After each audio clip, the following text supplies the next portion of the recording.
Good evening, I'm Ben Mankiewicz. Welcome to TCM.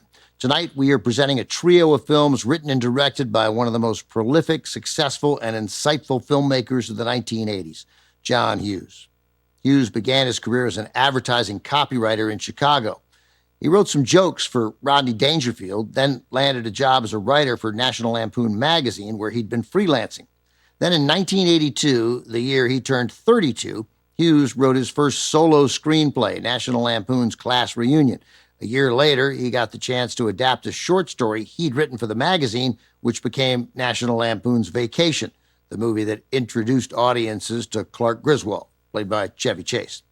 But it was a string of films Hughes directed in the middle of the decade that established a brand that was entirely his own. With movies like his directorial debut, 16 Candles from 1984, and Ferris Bueller's Day Off, released a couple of years later, John Hughes proved he had a unique gift for understanding suburban teenagers. It wasn't just that his films captured the way they dressed and behaved. Hughes seemed to get to the soul of who they really were, how they spoke, how they were silent, how they rolled their eyes, who they were at their core. And he always did it authentically and without judgment.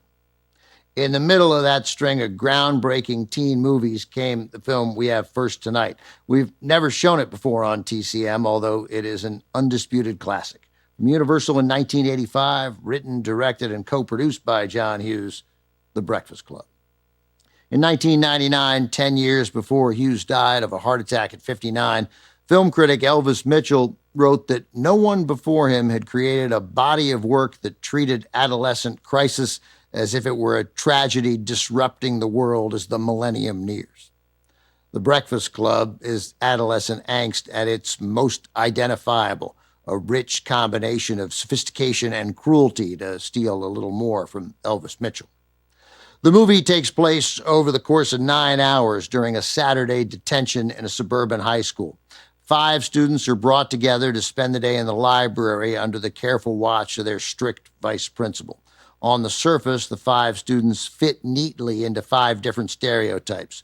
To quote a memorable passage in the movie, there's a brain, an athlete, a basket case, a princess, and a criminal.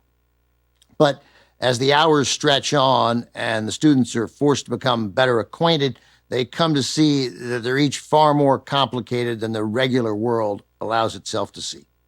From 1985, with compelling performances from the 5 students, Molly Ringwald, Emilio Estevez, Judd Nelson, Ali Sheedy, and Anthony Michael Hall, plus typically stellar work from Paul Gleason as the assistant principal. This is The Breakfast Club. John Hughes wrote, directed, and co-produced The Breakfast Club, and also appeared in an uncredited cameo as the father of Anthony Michael Hall's character, Brian.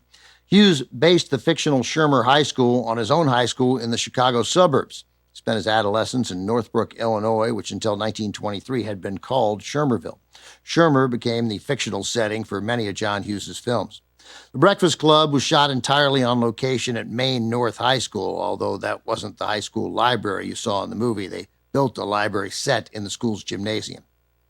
John Hughes encouraged the young actors in the cast to play with their characters and improvise, and in the end, he shot more than 1 million feet of film, unprecedented for a low-budget teenage movie. Fortunately, the task of going through all that footage fell to one of the best editors in the business, Dede Allen, whose earlier work included Bonnie and Clyde. Allen earned Oscar nominations for Dog Day Afternoon and Reds. Coming up, Molly Ringwald and Anthony Michael Hall return in another landmark teen movie from writer-director John Hughes. 16 Candles from 1984 is next on TCM.